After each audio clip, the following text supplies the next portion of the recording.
무조건 알고 있지서 얘가 구리가 붉은색이고 검은색이 산화구리예요. 이런 말 안 해줘요. 그냥 색만 보고 너희가 구리인지 산화구리인지를 알고 있어야 되고 뭐 푸른색이 어쩌고 저쩌고 됐대. 아 구리 이온이야. 그 다음에 석회수가 나왔어. 뭐가 됐어? 이산화탄소가 되었어. 뭐 이렇게 무조건 하고 출발을 해주셔야 돼요. 그래서 거기서 볼 분석을 보자. 붉은색 구리가 산소와 그냥 붉은색 산소와 결합해서 산화구리가 되었대요. 그 검은색 산화구리가 탄소가랑 또 섞여.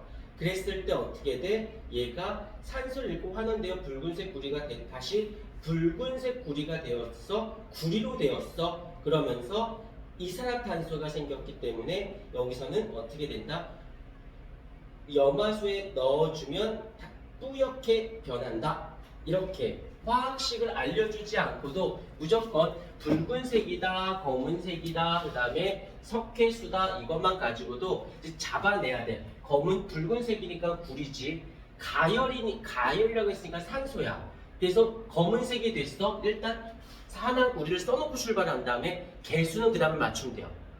그러다가 어쩌어찌 됐는데 이 석회수를 넣었어. 아 모르긴 모르도 이산화탄소가 생겼을 거야. 그 다음에 여기서 붉은색이 됐대. 구리가 되었어 하면서 그 다음에 이제 어떻게 해주면 돼? 개수를 맞추는 거예요. 화학식 작성에서는 요거는 아예 그냥 공식이다 생각해 주시는 게 정신건강에 좋습니다. 나중에 문제 풀면 알아. 이거 어떻게 알아요? 알고 있어야 돼. 하는 것처럼 알고 있으셔야 돼요. 그 다음에 밑에 산소의 이동에는 여러 가지 산소의 이동 그러면 뭐니 해도 연소죠. 그 다음에 수세 연소, 그 다음에 천연가스의 연소, 이런 것들은 이게 잘 안 되고 있다면 진지하게 고민하셔야 돼요. 연습 많이 하셔야 됩니다. 이건 알고 있지. 1단원에서도 계속 1단원에 탄수화물 할 때 많이 했었던 부분들이니까 나올 때 또 모르는 것은 꼭 질문하시고. 자, 그 다음에 다음 페이지로 넘어와서 철의 재련이 나오는데 철의 재련도 일단 산화철 Fe2O3 가 순수한 철, 이걸 재련이라는 말을 씁니다. 그럼 어찌됐건 간에 어떻게 해줘야 돼? 이 순수한 철로 만들려면 여기 들러붙어있는 산소를 제거시켜줘야 될 거야. 산소를 빼야 되니까 산소를 잃어서 됐으니까 환원. 그러니까 누군가는 얻어야 되니까 이제 산화가 되겠지. 그때 나오는 애가 코크스라고 하는 탄수가 주성분인 코크스를 넣어줘요. 그럼 얘가 불완전 연소가 되면서 일산화탄소가 되고 그 일산화탄소가 산화철과 반응을 해서 순수한 철을 얻어내게 됩니다. 라고 하는 겁니다. 요것들은 뭐 이렇게 문제상에서 간간히 나오는데 어렵지는 않으니까 뭐 이렇게 넘어가도록 하고. 그 다음에 또 하나, 여기서 산소를 가지고 산화환원 반응은 잘 안 나와요. 이유는 너무 티가 나거든.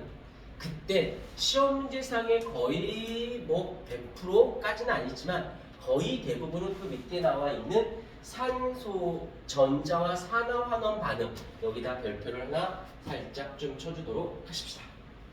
여기서 많이 나오는 이유는 일단 산화환원이지 화학식이지, 에다가 2단원, 3단원에 나와 있는 주기율에 대한 이야기, 주기율을 배우고, 그래서 얘가 금속인지 비금속인지 알아야 되고, 두 번째는 이온결합, 3단원에서 이온결합이 나오잖아. 이온결합에 대한 이야기도 알아야 돼. 그러니까 이거 한 방으로 양적 관계, 화학식 하려면 양적 관계 개수 맞추게 해야 되지 않니? 1단에 양적 관계 나오는지, 2단에 주기율표 나오는지, 3단에 화학결합 나오지, 4단에 산화환원 나오지. 그러니까는 이 4단원은 그냥 전범위 출제 이렇게 생각하시면 돼요. 그리고 지금 너희들이 지금 왜 1학기 때 화학을 다 나가고 2학기 때 물리를 다 나가고 너무 빡셀 수도 있는데, 사실 이렇게 몰아쳐서 배우는 게 효과적이긴 해요. 단점이 있다면 1학기 때 화학을 했으면 2학기 때 화학을 안 하니 3학년 때 내가 화학 선택하기가 좀 두려운 거지. 왜? 6개월 이상 안 봤으니까. 그럼 남는 건 물생이 되는데 짧은 기간에 물리를 몰아치려니까 너무 부담스러운 거야. 그러니까 물리를 버려. 근데 생명을 보니까 할만한데 유전 때문에 힘들어. 근데 화학은 너무 1학기 때니까 6개월 이상 걸려서 감 떨어졌지. 물리는 어렵지. 그러니까 숭실에 충분하면 이제 수능 볼 때는 생지를 택할 수밖에 없는 거야. 근데 문제가 되는 건 생지는 학생들의 접근성이 용이하긴 한데 등급이나 점수 따기는 생각보다 쉽진 않아요. 그래서 장단점이 있다는 거. 그래서 여기서 밑줄 산화 반응. 산화는 전자를 잃는 거고 환원은 전자를 얻는 거고 당연히 동시성이 있어야 돼요. 누군가가 전자를 잃었다면 누군가는 전자를 얻어야 되는 거 항상 동시에 일어난다. 여기서도 중요한 부분이야. 뭐가 중요하냐면 잃은 전자의 수는 얻은 전자의 수와 같다가 그냥 같다가 아니라 반드시 같아야 돼요. 얘도 개수 맞추기 화학식 작성에서 절대적으로 영향을 받는다라고 봐주시면 되어집니다. 그 다음에 여기서 또 하나 나오는 것 중에 하나 이제 뒤에 가서 나오면 되는데 구리하고 은에 반응할 때 보면 산화 반응 봐봐. 구리가 전자를 잃었죠. 살짝 써볼까? 전자 잃었으니까 일단 산화야. 그 다음에 은을 보자. 은은 전자를 얻었으니까 환원인 게 보여요. 근데 너희들 넘기지 말고 봐봐. 너희들 책을 보고 그 다음에 칠판을 보자. 여기서 봐봐. 여기서는 지금 아연이 전자를 잃어서 아연은 산하고 구리가 환원인 게 보이지. 책에서는 어떻게 돼 있어? 책에서는 구리와 은이 만나면 구리가 산화인데 여기서는 환원인 게 보이지. 아니 구리는 왜 이랬다 저랬다 해? 그럼 다시 말하면 누구를 만나느냐에 따라서 전자를 잃을 수도 있지만 누구를 만나느냐에 따라서 전자를 얻을 수도 있어요. 그럼 여기서 문제. 누구 만났을 때 잃고 누구 만났을 때 얻냐는 거지. 이걸 너희들 고생하지 말라고 알아냈어. 그 순서를 잡아줬어. 걔를 뭐라 그래? 이오나 경향 순서라고 하지. 그래서 칼칼라마, 아라천리주나, 수구수, 백금금은 1학년 때 학교에서 빡세게 한 학교들은 그 이오나를 외우라고 했었어요. 안 외우라고 한 친구들도 학교도 있는데 외우라고 하는 친구들도 있었더랬습니다. 그래서 뒤에 가면은 배우게 될 거고 알게 될 알아야만 되는 거야. 칼칼라마, 아라천리, 주납, 수구수은, 백금금은 다시 한번 정리해드리도록 할게. 됐어. 이때 보게 되면 더 중요한 부분이 뭐가 있냐면 구리 1몰이 전자를 몇 개를 잃어? 2몰을 잃어버렸지. 근데 은은 몇 개를 얻어야 돼? 1몰만 얻으면 되잖아. 근데 아까 뭐라고 했지? 잃은 전자 수는 얻은 전자 수와 반드시 같아야 돼. 그럼 얘 한 개가 두 개를 버렸어. 얘가 하나만 필요해. 그럼 잃은 건 두 개인데 얻은 건 하나야. 짝이 안 맞아. 그러니까 두 개를 맞춰줘야 되는 거지. 그래서 여기서는 구리 이온이 하나일 때 은은 두 개가 석출되는 거. 여기서 말하는 다시 개수 맞추기가 되어지고 화학식 작성과 직결되어지면서 몰적 개념도 같이 들어올 수밖에 없다는 거. 그래서 아연과 황산, 구리, 아연. 자, 여기서 이제 팁 하나인데 여기서 황산, 구리가 이렇게 CuSO4가 나오면 요게 중요해. 수용액이라고 되어 있거든. 수용액은 어큐어러스 솔루션이기 때문에 얘는 항상 이온화 상태로 존재합니다 라고 봐주셔야 돼요.